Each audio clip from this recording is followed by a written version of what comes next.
that stuff. So at the end of the day, we've had, or some people ideas, and not able to build a concept. Conversations with Chinenye. Hello everyone, welcome to another exciting episode. Today I have an amazing guest, and I know I always say my guests are amazing, but truly he is. His name is Honorable Terseer Ugbor from Benue State. He's a member of Nigeria's Federal House of Representatives. He's also the Deputy Chairman of the House Committee on Environment. So I have a lot of questions for you today, and I know that you'll be an awesome guest. So thank you so much for making our time. Thank you. Speaking about time, you were on time for this interview. A lot of politicians are usually not on time. So I can tell that you're clearly from the private sector. You still have those work ethic and, so how has that been, that transition from the private sector to the public sector? Yeah, thank you very much for having me. It's good to see you again after a long time.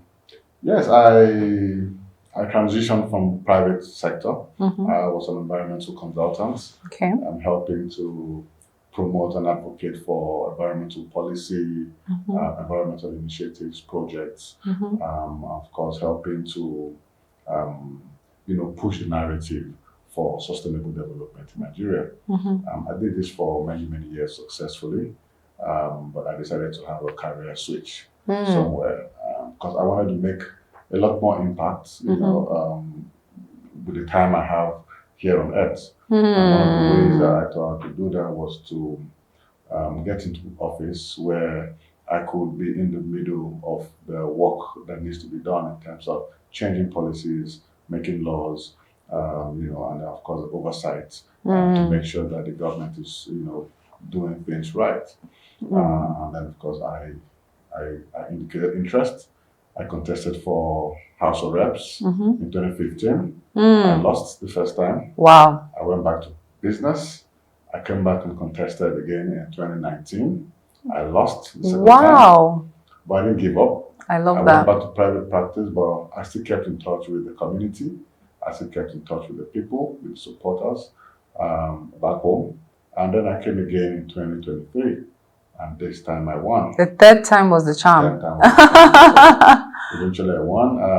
I got to the House. I had a clear focus on the things I wanted to do, the sectors I wanted to impact the most, and how I thought I could best be effective during my time in the House of Representatives. That's an amazing story, and I just really want to pause on that story of resilience.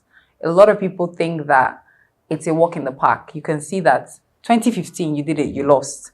2019, some people would have said, you know what, I'm tired, I've spent so much money, there's no hope for me. What made you keep going? Well, I think the passion to succeed. I hate to fail. Okay. I hate to fail in anything I do. I failed in a few things, and it always hurts me when I fail. And so because I don't like to fail, I keep trying. I keep trying. So as many times as I fall, as many times as I fail, I try again until I have a win. And so I failed twice, but I won on the third attempt. And that has worked for me even in my time in business. I've switched careers a few times. When I left school close to 20 years ago, I was an IT person. Then it was the era of the .com era, internet connectivity, cyber cafes, and all that. So I was one of the pioneer guys that was, set up cyber cafes, doing internet service provider, value-added services, and all that. So I did IT, and I did well in it. I set up a company called EasyPhone, providing IT services and all that. I was hoping that EasyPhone would become a major telecom operator. That hasn't happened yet. Maybe you'll hear EasyPhone one day. Okay. From your story of not giving up on politics, so who knows? In the next 10 years or 5 years, there might be EasyPhone. Yeah. From EasyPhone, I switched to environment. Okay. I wanted to also explore things to do with the climate, explore recycling especially. I got into recycling. I set up a recycling company. I started supporting the recycling of plastics, e-waste, waste batteries, automotive waste, waste metals, I did a lot of work on recycling and how we can better manage our waste in the country. I love that. Things to do with resource recovery and all that thing. And I did that for quite a while, successfully too. I was the executive secretary and director of the Alliance for Responsible Battery Recycling, ARBR, for a few years. One of the pioneer organizations, on the Ministry of Environment, supporting the waste battery sector in the country. So after a successful career in recycling and environmental management, I decided to switch to politics. But like you said, it wasn't a walk in the park. It took me a lot of tries. It took me several millions of my savings, personal resources, and the resources of my family members who believed in me. And eventually I won, and the investment has paid off. I'm now in the house, and so I love your story, and I just want to know a little bit about two fun facts about your state. Benue State, is it the food basket of the nation? Yeah, it is. That's the slogan, yes. And it's really richly endowed with natural human resources. Can you give us two fun facts for those who don't know about Benue State? Two fun facts about your state. Benue State is the home of the River Benue. It's a valley. It's called the Benue Valley. Okay. Because it lies in the middle of mountainous areas. Benue State is rich in mineral resources, in agriculture, number one. That's what we call the food basket. So we're rich in the biggest mangoes you can find in the country. Pineapples, you can find. Rice, granules, tomatoes, pepper, everything you can think about. Anything grows in Benue. Everything grows in Benue. Amazing. The average Benue person is a farmer. So we have 6 million people, and we have 6 million farmers. Every Benue person wants to farm. Every Benue person wants to own a farm. That's why we produce so much food. And of course, we're people that like to eat pounded yam and bushmeat. Wow, pounded yam. Is that your favorite food? Pounded yam any day. Wow. Okay, so maybe after this, we might try some pounded yam.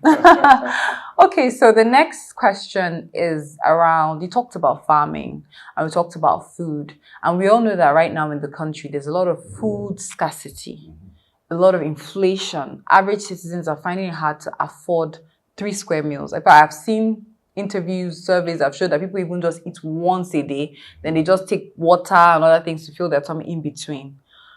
What would be your advice to let's say the government, maybe government, citizens, private sector, on how we can curb this issue of food scarcity? Well, it's a tough cookie to crack for the country now because it's intertwined with so many problems, especially insecurity. So insecurity has led to food insecurity. In Benue, for example, our food production has dropped, I don't want to say 50% because I don't have the stats, but it's dropped significantly.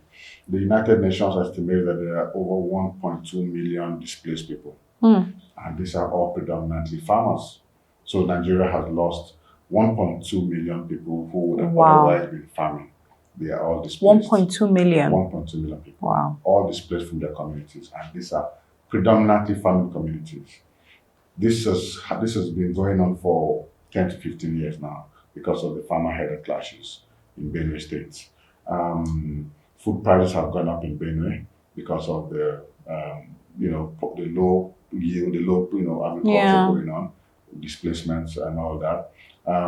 So if we're going to solve the problem of food insecurity, then we have to solve the problem of insecurity. And the thing about insecurity is such a wicked problem. It's a problem that has so many, I call it a monster problem with so many heads. There's the religious, there's the tribal, there's the lack of innovation, if you ask me, because security has moved more to intelligence.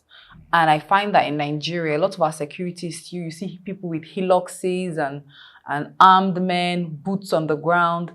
But, in other parts of the world, there's a lot of surveillance, there's a lot of, drones, there's a lot of just gathering insights and data from even the citizens, intelligence that enables you plan. I mean, we're going to talk about industrialization in a bit.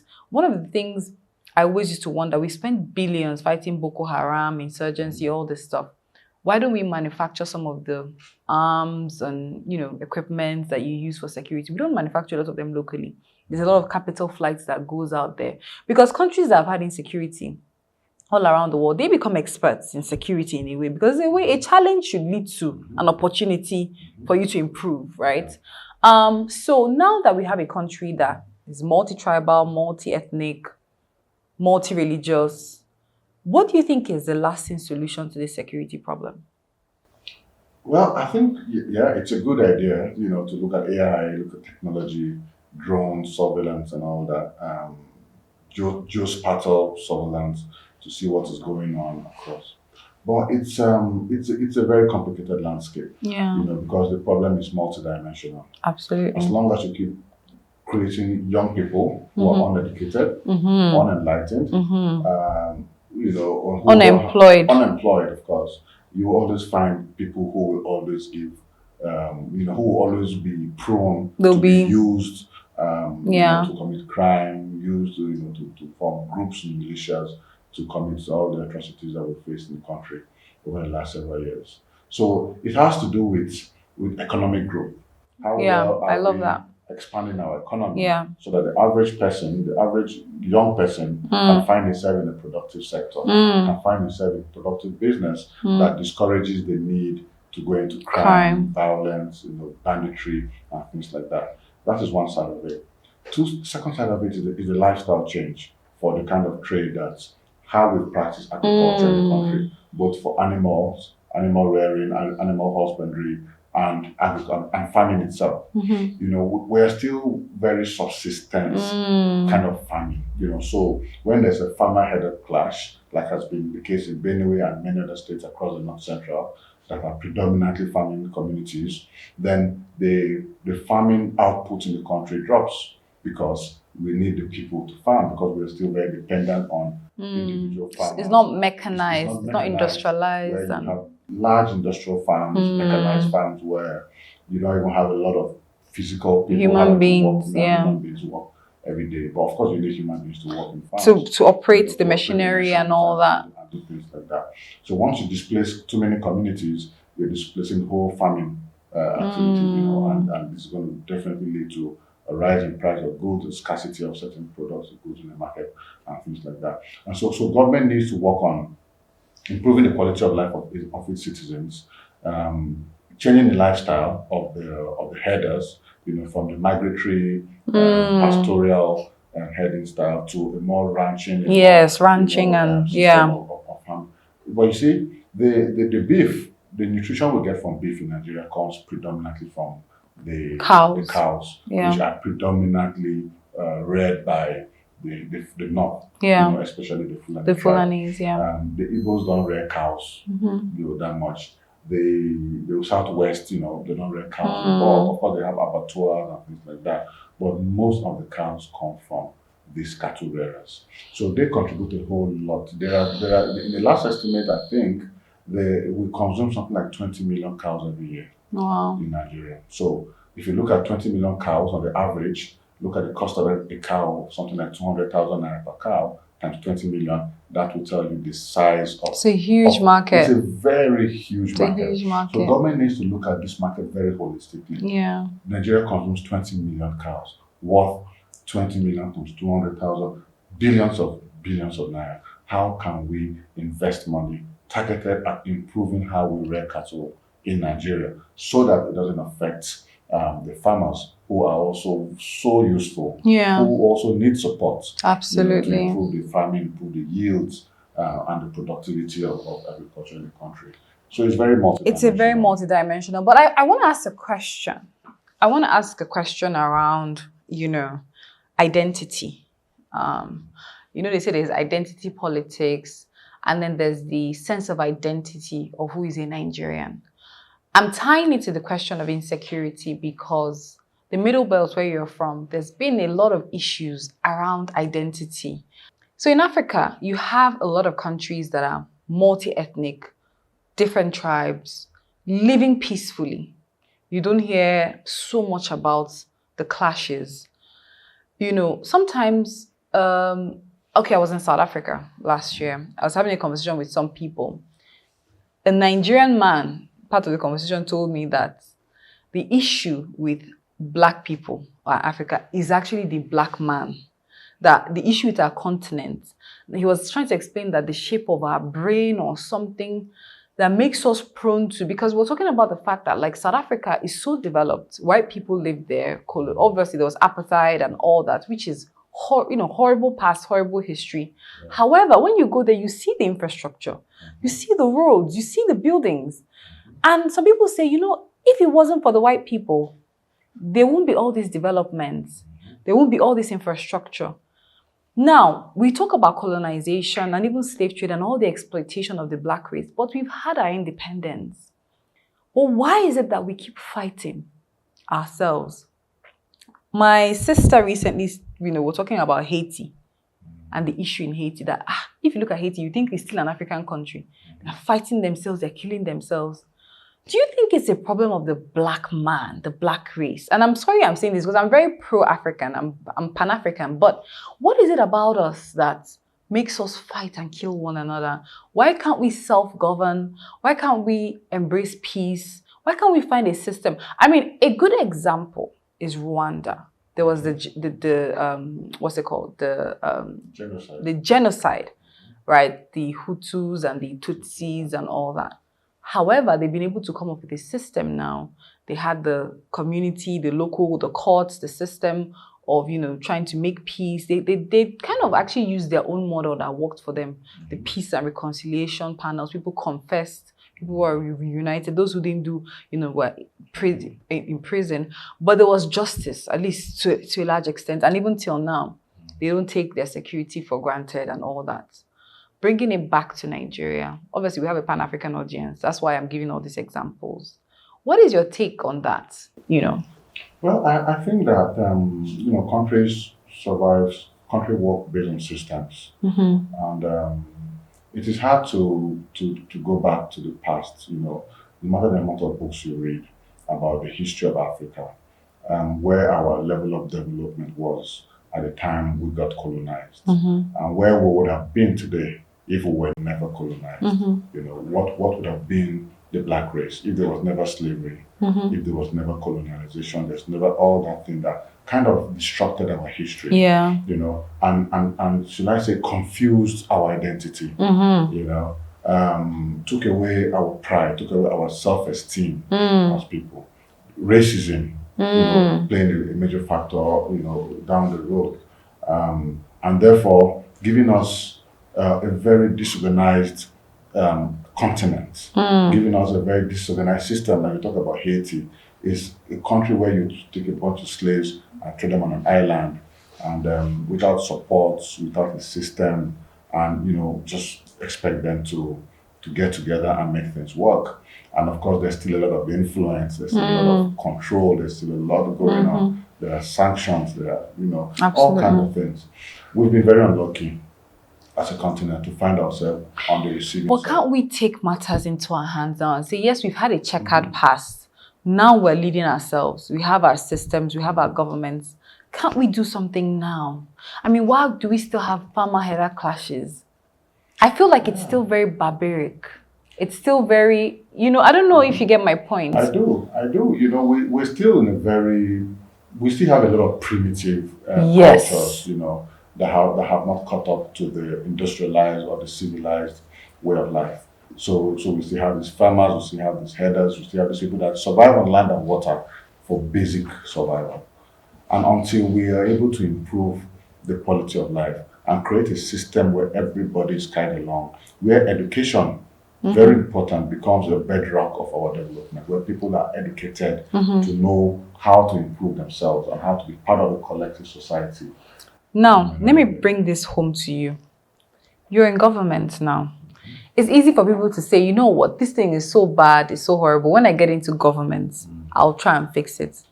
Do you feel empowered to make a difference in this area? Or do you think that being in government isn't all it appears to be from the outside?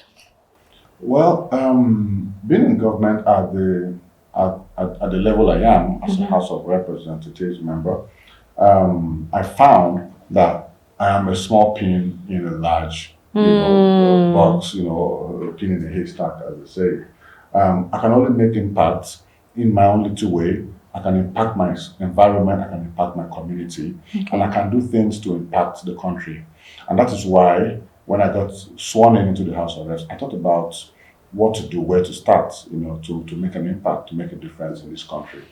And while a lot of my colleagues were proposing motions that had to do with the immediate constituencies, issues that concerned their people directly, I have a lot of issues that concern my people, but I decided to take on the issue of student loans. I decided to look broader than just my community because I knew that this problem wasn't a problem of just my constituent, but it was a national problem. And if I solved it on a national level, then it will also be narrowed down and impact my people positively too. So I moved the motion on student loans. Please tell me more about that motion on student loans. Yes. So when we got in, I moved the motion. At the time, the president had just signed the student loans bill into law, so it became the Student Loans Access to Higher Education Act. Okay. But there was a lot of outcry, a lot of unimplementable clauses in that act. So, can you give an example of one or two? There were requirements that made it impossible for people who needed these loans to access them. For example, the issue of the 500,000 naira maximum income of a household before annual maximum income of 500,000, limit. Once your family exceeds that, then the children in that family cannot benefit from the loans. I mean, if your father earns 45,000 naira per month and he has 5 children, because of his meager 45,000 naira per month, his children cannot access student loans. That didn't make sense. There was the issue of how the loan was structured. Who holds the fund? Was it the CBN? Or was there going to be need for a new standalone body, which has now been formed, the NEL Fund, Nigerian Education Loan Fund? The previous act did not provide for a fund. I see. Provided for a secretariat, which was very confusing. It didn't seem like it had a long-lasting, prospects. There's just so many things. There were the issue of guarantors. The students needed to bring guarantors, someone from level 12 officer and above in the Federal Civil Service. Needed to bring a lawyer who was minimum of 12 years at bar. Wow. Needed to bring all kinds of guarantors. And we felt that these students are adults. You don't need to guarantee them. These days we have the BVN, we have NIN, we have ways of tracking students after school to compel them and provide incentives for them to repay whatever loans they got to go to school. These student loan thing, many of our parents benefited from student loans. Absolutely. In the 70s, in the 60s, 70s, 80s. But, when Nigeria found wealth, a lot of wealth, oil, we kind of moved towards, first of all, we declared free tuition in our schools in 1970 something. Nigeria declared free tuition, so everyone just go to school. For local, for primary all public university. We declared free education for primary school and secondary, so it was free basic education. Then we declared free tuition for universities. So you can go to school in Nigeria for next to nothing, for very little. Is that still the case? Sorry, I didn't. Most of my my university degree was abroad, so I'm just wondering, do Nigerians, it is not still free, right? Do they pay tuition now? No, it's free tuition in Nigeria. So what you pay now is just administrative charges. So the student loan, is it for the public or private institutions? It's for public institutions. So why do they need a loan? Sorry, I don't know if this is a dumb question, but I'm just like No, because of course there are school fees. There are fees that need to be, there are many fees. Okay. So many of the schools don't charge what they call tuition, but they charge fees. They charge all kinds of fees. See. When I went to school, I finished school in the early 2000s. At the time, my school fees was something like 3,500 naira at the point of graduation. So my entire schooling, 4 years, I don't think I spent more than 20,000 naira for 4 years. Wow. So schooling has been highly subsidized in the country. Right now. So this is why ASU always goes on strike, because we don't have a lot of capital, like we don't have a lot of revenues coming into the universities. Yes. And we need that money to be able to develop our universities, invest in research, innovation. Universities are funded by the government. Universities have become fully government funded for infrastructure. Government set up the TED fund to support infrastructure in schools. Government has all kind of education funds, just all kind of things to support students. But now, we thought that there's been TED funds supporting universities. There's been all kind of support to lecturers, support, salary increases and all that to the lecturers. But we've always left the students to find a way to come to school. Okay. To find a way to pay the school fees, to find a way to survive while in school. I went to universities in Nigeria, all local universities. I've attended some foreign now, but it's later in life. But schooling, was here. And a lot of times schooling wasn't fun. It wasn't fun. Schooling wasn't fun a lot of times because you're broke in school. Yeah. You're hungry in school. Yeah. Classrooms are hot.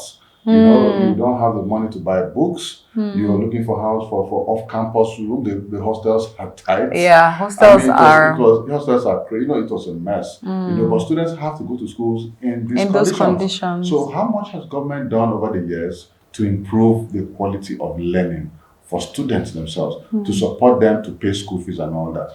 There's a federal scholarship board. How much scholarships has it given? How many students in the last 20 years have gotten scholarships? I'm sure it's less than 1%. There's never, the student loans thing has been dead for a long time, even though we tried it in the 70s and 80s, but it became de-emphasized. And in 1991, I think it was just completely scrapped. And then now it is, this being president revived. has decided that we're going to revive student loans in the country. The student loan is not compulsory. You mustn't take a student loan to go to school. If your parents or your guidance feel that they can afford to pay your school fees so that you don't have to graduate with the burden of having a loan, having to pay loans after schooling, then your guidance can pay. This is the general practice around the world, that parents take care of the schooling of their children. But a lot of parents also have to take loans that are not student loans to pay for school fees. Yeah. We see this a lot. When we had the debate on private and public schools, should private schools be included in the student loan? The general consensus was that this is strictly for public schools. Okay. The thinking is that if you can afford to send your child to a private school, that means you have the But resources. what if somebody from a low-income family wants to go to a private school? They should be able to access student loans as well. Well, that is the logic, but in this case, the feeling is that if you can afford private school, then you don't need a student loan. I don't think so. I don't think so. I don't think so. I know a lot of parents who have to borrow money to support their children in the private school because they wanted quality education. The quality was dropping in public schools. Exactly. Which we all agreed to. Exactly. And then of course all the strikes. Exactly. That you have to be doing the 4-year course. You spend 5 to 6 years in school. So because of all these falling standards, many parents have to seek private schools for their children, and they are not affording it easily. It is a struggle. It's very expensive. It's a struggle. So I don't agree that all private schools are by rich people. For the rich people. There are a lot of private polytechnics. There are a lot of small private universities that are just operating on a small scale, and school fees are a little bit moderate and all that. So it's not all about just for the rich. But the general opinion was that this is a public sector thing. This is for public schools, and the current bill only approves loans for public schools set up and approved by the federal government and by the state governments. We anticipate that school fees will go up once these loans become available, because now even if the fees go up, the government is paying. So the student is not the problem of the student if the fees go up, except you're going to a private school where the fees are way higher. Many of the private schools cost something like 6 million per annum. So in a 4-year course, you're going to maybe spend 20 million to go to the average private schools here. But many of the public schools, for medicine, for example, you can study medicine in Nigeria for less than 1 million naira for a 4 or 5-year course. Because like in Benue, where I come from, studying medicine in the Benue State University costs less than 250,000 naira per annum. Wow. So in 4 years, you're spending an average of 1.2 million. Let's include books, let's include other things. So we just maybe 2 million. Maybe 2 million. Now, if you was in Africa or across the world, this is probably the cheapest it is. So this is why our doctors, they say, you just come and train here, and then our doctors, they jackpot, because it's actually, we're like training doctors for the world now. But it is cheaper to read medicine in Nigeria. Exactly. That's the truth. And you can actually, there's some countries that need you to actually study another course before you can do medicine. So you can't do it straight as a first degree. So we make it, the barriers to entry in Nigeria are lower. The school fees are not that high.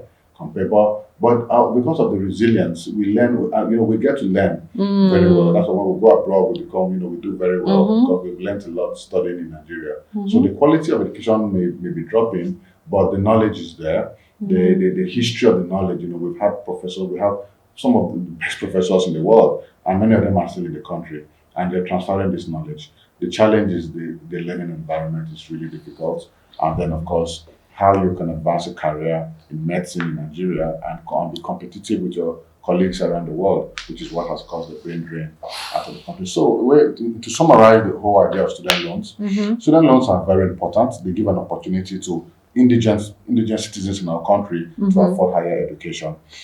We've tried to create it in a way that the repayment period is flexible. You can repay for 10 to 15 years. What your monthly payment is shouldn't be more than 10% of whatever your monthly income is as a worker in private or public service after you finish school. There are rooms for debt forgiveness. By the president, there's loan forgiveness if you're an excellent student or you're an excellent, ambassador of the country. Government can forgive your student loans. We're also trying to, introduce insurance so that if your student dies along the line, the insurance can come and cover what the loan was. Or the government can forgive that, but we think that insurance should play that role, and they've showed interest in insuring the student loan. So overall, it's going to drive more resources to the university system.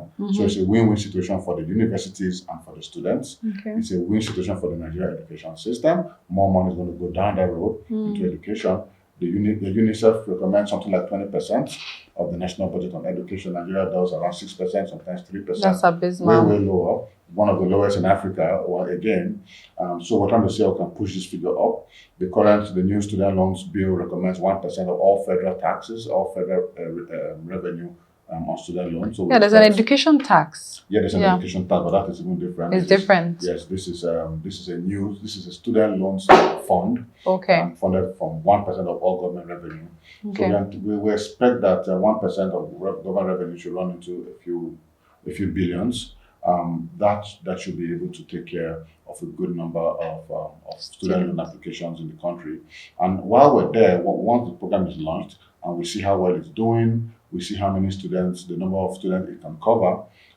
If it doesn't cover enough annually, then we can try to expand the purse. Maybe we'll move it to 2% of annual revenue so that more students can be covered, more students can be educated, and we can reduce the inequality, education inequality that we face in the country. I love that you're very passionate about students. I'm very passionate about education. I think on that note, we need to take a short break and we'll be right back. So, at the end of the day, we've had awesome ideas and are able to build a concept. Conversations with Chinenye. All right, welcome back. We're still talking to Honorable Terseer. It's been, I think, a very insightful conversation. Like I said, you're very passionate about these things, and it's really good to see someone who is not a typical career politician. You're someone who understands the issues. You've done it in the private sector. Now you're in government. So you're presently the deputy chairman of the House Committee on Environment. Everyone's talking about the environment. I want to tie this to energy, because in Nigeria, we still have an issue of energy security. Energy access. Most places in the country don't have access to power. Even some of us are in the cities, we have so many power sources. Inverter, generator, then the power holding companies and all that. So you went to COP recently, and we know the whole world, the Paris Agreement. Even Nigeria has the Climate Change Act. We've signed so many treaties, so many things. We're all transitioning, like they say, to cleaner energy. We want to reduce our carbon footprints. But, Africa always has that dilemma. The other countries, the Western countries, were able to develop using the fossil fuels. They were able to industrialize using the fossil fuels, right? Now they've all industrialized, they have everything. We haven't. And then we have to now transition with everybody. Meanwhile, we need to make the investment into this transition. Oil and gas, for instance, in Nigeria has fully developed. We have the expertise here. We have the technology here. How do you view this conundrum or this sort of a dilemma? How do you think that we can still industrialize and still think about the environment, sustaining the environment and so on? Yeah, so the new buzzword, in the climate discourse now is Just transition. Yeah. because it has to be fair. Yeah. It has to take account, the different levels of development of every country. It has to take account of the workers and how they transition to better paying jobs, how they transition from different jobs entirely that will be taken over by new technology, Yeah. taken over by new industries, Yeah. and things like that. Like the mining sector, for instance. Like the mining sector, And then how do you transition workers in the oil and gas sector to, say, renewable energies? The expertise you talked about. Yeah. How do you retrain these people? If you want to shut down fossil fuels completely, then how do you retrain the workers and transition them to the new economy? Yeah. This is very, very important issues, because at the end of the day, if the energy transition does not create new jobs, does not take account of how the people will survive and the welfare of the people, then it is not likely to survive. It will not work. A country like Nigeria that earns so much revenue from oil, Yeah. how do we now become number one in solar, for instance, or wind? How do we plan that? And that's why in Nigeria, they'll tell you that gas is a transition fuel. We've declared the decade of gas, the former president, Buhari, although we're still looking to see how that would be implemented. But go ahead. Gas is cleaner fuel, than oil. But of course, it's not clean. Yeah. Clean. But it's cleaner. It's a resource that we have in abundance. Absolutely. Gas is a more industrial fuel. I call it that way because you can use you can expand gas quicker. You can use gas to power huge industries Exactly. quicker and cheaper than, for example, solar. Yeah. Solar is a variable power source. So in the daytime you have it, at the night there's no solar, so you need backup batteries. Yeah. How do you manufacture these batteries? Batteries themselves contain very hazardous materials. And they require mining. They require mining. With lithium and all that, which can also degrade the environment. It absolutely does. Yeah. And then when the batteries get to end of life, how do you recycle them responsibly to make sure that these batteries don't end up polluting the environment? So a sector that's supposed to be clean and green has byproducts that end up being very polluting to the environment and to the health of our citizens. This is the conundrum we're talking about, that we're supposed to be clean and green, but then we have to take account or think about what to do with the wastes and the pollution that comes from going green, they say. But you see, many of the industrialized countries, China, for example, even the US, many of them still rely on the fossils. Many of them are still building more power plants with fossils. Many of them are still relying on coal. Yeah. China still relies on coal. India still relies on coal. South Africa, our neighboring African countries, still uses a lot of coal. Many countries still do. Even in Europe, when the Russian-Ukraine war started, many of the European countries still fell back to coal, fell back to oil, fell back to the traditional sources of fuel. Nobody's going to be foolish enough. I don't think any country should be to abandon your God-given natural resources. We need to explore these resources, but we need to explore them responsibly. We need to adopt new technologies that don't emit as much gases and CO2 into the atmosphere. We need to find a way to capture the carbon and all that, and recycle it and reuse it. Or like carbon sequestration, and even now the carbon market that they've launched, the carbon credits, decarbonization. So there's that whole move. There's that movement going on for industries that are more carbon friendly, that don't pollute the environment as much, and things like that. So we can explore our natural resources, even our fossil fuels, more responsibly. And we have a window to do this, the next 10, 20 years or so. So right now, what we need to be doing is to even invest more heavily in our gas resources, so that we can industrialize our country with these resources, while we also work on transitioning to cleaner fuels like solar, like wind, and what have you, until we have a balance, a hybrid, in the balance of our energy mix. We will not get it right. I was invited to speak at a conference 2 years ago or so on how to, like biofuels. Biofuels, that's a big one. Yeah. Now, what the organizer of this conference were trying to do was to get Nigeria to adopt fuels from plants, from sugarcane, from from flowers. And I said to myself, this is a transition fuel. Yeah, biofuels and all that. Perfect. But how many countries in the world, how many industrialized countries in the world currently rely or have adopted biofuels from plants and things like that to power their countries? They are also still experimenting. So why are we going to provide our countries as a guinea pig to experiment on biofuels that are not being used for industrial things across the world? So of course, on some certain scale, but not on a national scale. On a national scale, we could do experiments. We could do communities, we could do power grids, mini grids for communities to take power. I mean, like you said, it's still an evolving trend. And even, biogas is also something I've also been learning about recently and exploring, although like you said, sometimes when you look at the feasibility, especially if you want to use it commercially, it might not be a viable venture. So it's just something, it's just something, maybe if you have an industry, it's coming out, you can just add it to whatever it is you're already doing as your mix. Exactly. So it's part of your power mix, part of your energy mix. So it kind of helps you reduce what you're spending on fossil gas, on fuels, on diesel and all that, with using some biofuel that is cleaner. No doubt about that. That is totally advised.